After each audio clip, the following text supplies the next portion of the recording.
There's nothing like jumping into a Ferrari, picking up a hottie, and flying across country as fast as you can. It was the thing to do in the 80s, so why not 2006? Sega felt the same way, so in 2006 we got OutRun 2006, Coast to Coast. The original OutRun took the arcades by storm in the late 80s and early 90s, and nearly 20 years later OutRun 2 hit the arcades, followed by an expansion and a console port. Coast to Coast takes OutRun and OutRun SP and blends them together into one great racing experience on the Xbox, PS2, PSP, and PC.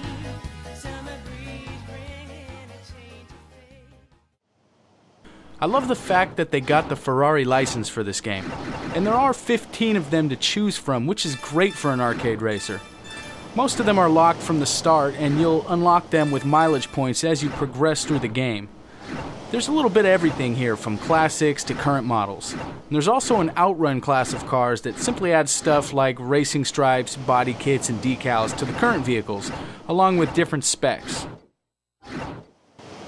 The game's main mode of play, Coast to Coast, puts you in various races, either trying to place first against rival drivers, or trying to impress your passenger with different requests she has. Instead of traditional OutRun fashion where the levels branch depending on which road you select, this mode actually has pre-mapped tracks that can range from just a few to many courses back to back in a race. Then there's OutRun mode, which starts you at level 1 and lets you choose which way the level will branch off depending on which roads you select throughout the race. This is pretty cool, and the game pulls it off great without any load times.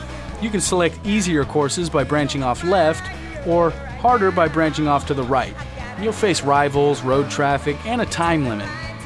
And there are two main bundles of courses, those from OutRun 2 and those added in OutRun 2 SP. I really love the levels in this game. The tracks are short and to the point and offer large amounts of diversity. You can go from driving in the desert to racing through the snowy mountains in a few seconds. It's really a fun experience for somebody like me with a short attention span. You can also race in continuous mode, where instead of branching left or right to select the next stage, you'll actually race every single track from front to back. It is tough though. I found it hard to make it all the way through without running out of time. But if you can hang in there and make a pretty flawless run, you'll see every level in the series you select.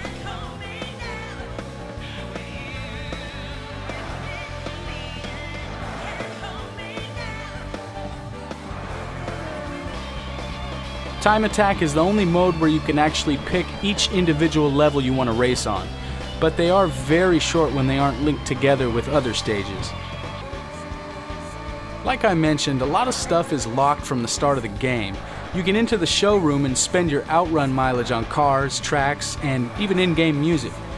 One complaint I do have though is the fact that you have to have a PSP and a PS2 linked up to unlock certain cars and songs. That just feels really cheap. I don't like when games do stuff like that. The music in Coast to Coast is absolutely fantastic. I mean, they have original music from the 1986 version.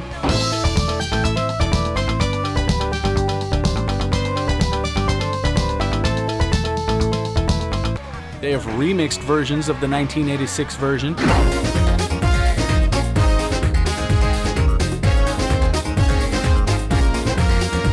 And even remixed versions of the 1986 version.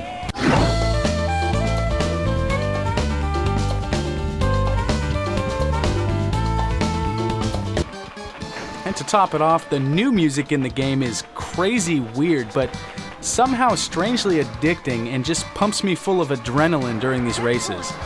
Listen to this.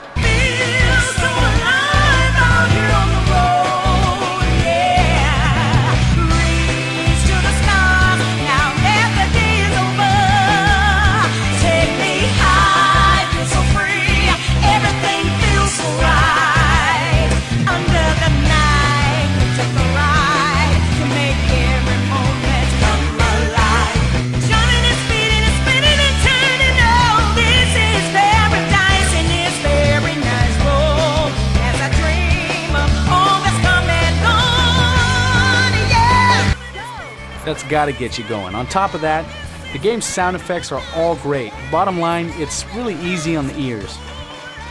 Now the racing itself, well, it's actually a little more complicated than your typical arcade racer. The gameplay features a drift move that you'll have to perform during just about every turn in the game, and at first it can be a bit tough to pull off. I found myself oversteering to correct my drift for a while before I got it down, but once you do get it down, it just becomes second nature, and it adds a bit of excitement to the game. I can't imagine the racing experience being as intense without this feature. The cars all have different classes that all come with different attributes such as acceleration, top speed, and handling. I prefer the cars that handle better over the faster ones, because if you just keep crashing, you can't keep up no matter how fast a car you have. Visually, I don't think you can make this game look any better. I mean, this is a 2006 release, and it looks stunning. The stages all look top-notch, the cars are full of detail. Some of the backgrounds are actually distracting due to their detail. Oh, and if you haven't noticed, there's an option for 16:9 widescreen, which is great if you're playing on a newer TV. This is actually one of my favorite racing games on the PS2, and the Xbox version is actually backwards compatible on the 360. With rumors of OutRun 3 releasing as soon as early 2014, all I can say is it's about time. But until then, I'll pop this in when I get the OutRun bug.